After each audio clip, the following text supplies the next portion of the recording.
Лео поддается на уловку, и пути к отступлению закрывают 10 пар челюстей. Еще 9 окружают Макса. Так братья могут попрощаться не только с добычей, но и с жизнью. Вдруг обстоятельства изменяются.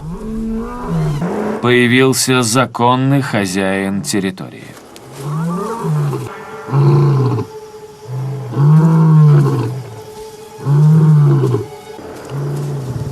Братьям пора удалиться.